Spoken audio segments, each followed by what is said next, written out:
All right, today I want to talk about property and a different way to think about buying your own house as not necessarily an investment. This is something I always bring up with people when I hear a particular way of thinking about buying a house. So the typical mindset, it's particularly pronounced in New Zealand because basically we don't really have a stock market. People just buy property when they want to invest. They tie money up in property. They buy a first house, then they buy a second house because they didn't like the first house. Bought it, as soon as they could afford a better house, they buy a second house. They decide to keep the first one if they can afford to because it's an investment. Sometimes people end up owning 3 or 4 houses if they do well for themselves. And yeah, this can be a good way to grow wealth. But one thing I want you to understand is that if you buy a house with a mortgage, what you're actually doing is a leveraged bet on the property market. So you get your 20% deposit and the bank pays the other 80%. So you can do leveraged bets on cryptocurrency or stocks. You can buy stocks on margin, which is where there's different margin ratios that different stock brokerage companies will let you do. And it's basically where you're actually borrowing money and paying an interest rate in order to buy more stock than you actually have capital for. And it's a quite risky thing to do because if the price moves downwards, you can get a margin call and you lose everything. And it could be the margin call comes right at the bottom of the market when it's worth nothing.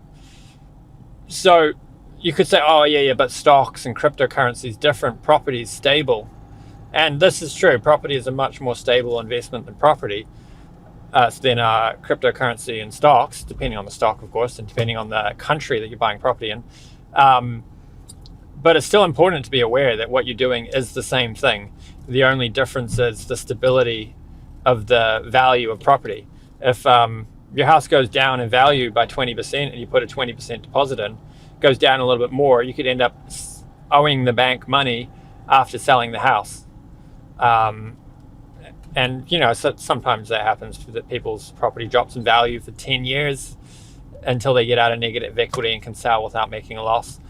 And this is a risk that's taken. So when choosing what investments to make, you want to be making an informed decision. You want to know, so if it's the case that you think property is a really safe investment, it's going to grow in value over time, then make your leveraged bet on the property market. But don't just automatically assume buying a house is the only good investment decision anybody could ever do. It's still a risky thing to do, and it's important to understand what you're doing and what other options are available. A second point is about how typical mindset is, but if you're paying rent, you're just paying off your landlord's mortgage. You could be paying off your own mortgage. You're just making somebody else rich. And this attitude really misunderstands how investing works and a lot of the costs of property ownership.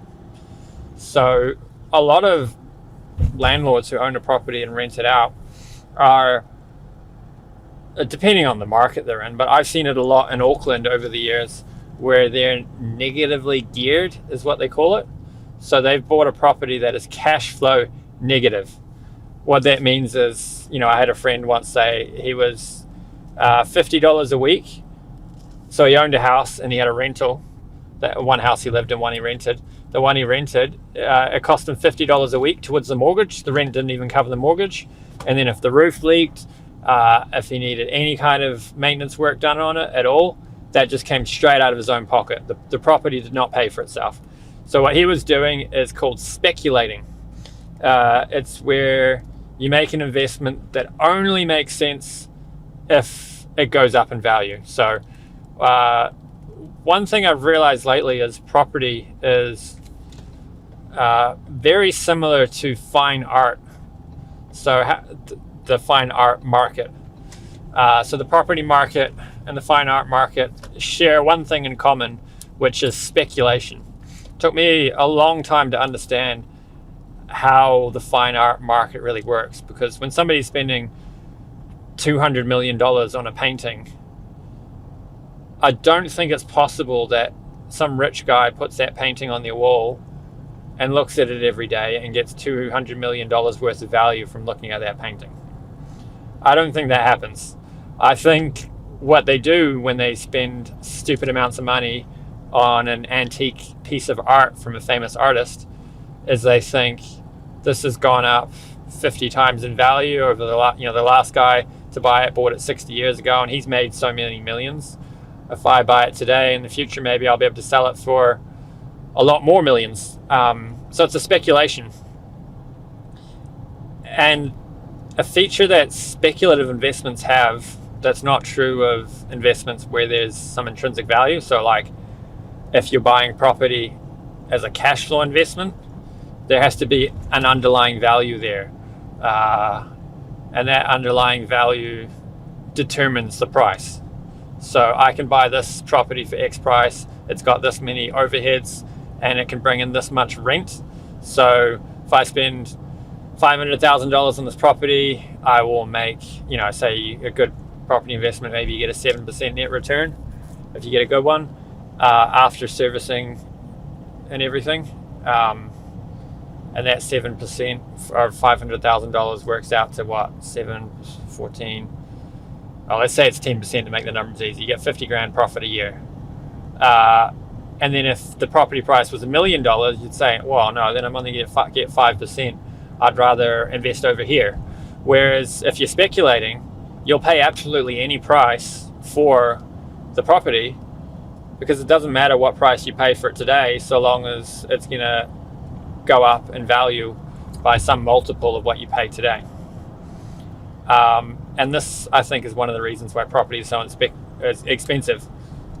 It's expensive because of the same dynamics that make a Picasso painting expensive. Because somebody is willing to pay an enormous amount of money for it in hopes of being able to sell it for an even larger amount of money in the future. I've kind of gone off topic, I think. What was I talking about? The making your landlord rich. Yeah, so the landlords are, if you're paying rent, the chances are that your landlord is cash flow negative on that property and is not actually turning a profit. And the only way they make a profit, what you're doing, and if your landlord is cash flow negative, what you're doing is you're making their speculative bet on the property market solvent. So they're not in the business of rentals. They're in the business of property speculation, and renting it out is just something they have to do to make the speculative investment solvent so they can hold it long enough to cash in on it. There is another kind of property investor who is investing for cash flow. So that's called high cash flow property investing, where you aim to buy properties that have a good cash flow return after servicing all the expenses that come with owning that property. And those kind of investors, in my opinion, don't drive prices higher because they won't pay a higher price than is profitable for them. If you increase the price too much, the investment no longer makes sense and those buyers are out. It's the speculators that drive the property price nuts. So where was I going? So yeah, I guess a lot of this is talking about how I don't like that the property market is super speculative, and some of the realities that I think play out around that. So coming back to, the thinking that I see in a lot of people about how I have to buy a house, have to get on the property ladder. I think what people should do is weigh up the options, understand a little bit about investing and decide if they think buying a house is the best thing they can do with their money. Because you could, for example, buy a cash flow property. Just realized I'm supposed to be in the other lane. Google Maps is not very good at navigating motorways in Auckland. Okay, it's rerouted me. It's not too bad. Yes, you could. It's called rent vesting. I've heard this phrase recently, where you pay rent for the house you live in, and then you own other sorts of investments, which could be property. So I did that for a while. We had a couple of high cash flow apartments in the CBD. One of them we bought for $500,000, and it was renting for $800 a week. and that was giving us just over 7% net return, which was really good at the time. We bought that one in 2016. Little shoebox apartment, kind of student or young professional accommodation. Now, I don't know if those same sorts of apartments are available right now in Auckland, because the market's shifted a lot. They've built a lot more apartments. There's less students living in the CBD, less people working in the CBD because they're working from home. So I'd have to, if I was to re-enter that market, I'd have to reassess. But I'm just talking about a principle here of comparing. So there's also high cash flow stocks. There's also buying blue chip stocks, which have typically gone up in value pretty reliably in a pretty stable way. So I just think it's important for people who are buying a home to understand the trade-offs and the different options of how you could invest in stocks. You could invest in a high cash flow property, because if your reasoning for buying a property is you're going to grow your wealth, the house that you personally want to live in might not be the house that's going to net you the best return, either cash flow wise or in the long term. For example, like that apartment I gave, to get a house that would rent for $800 a week, you probably have to pay $1 million. But we had a CBD apartment that was renting for $800 a week. So the net return, it's generally, at least what I've seen in Auckland, cheaper to rent the house you want to live in than it is to own it, because basically when you're renting, you're living in that house is kind of subsidized by the landlord. That's, I mean, this is not always the case, but often it is. That's a good way to look at it, I think, because they're servicing the mortgage, they're paying for any roof leaks, any re-roofing, any kind of maintenance issues they pay for, and your rent probably doesn't cover all of those maintenance costs as well as servicing the mortgage. So if you have money and you invest it in other ways that gives you a better return than what your landlord is getting in speculative gains after accounting for all the cash flow losses, then you could be doing better off by renting. The downside with renting, of course, is the lifestyle. The landlord can ask you to move out.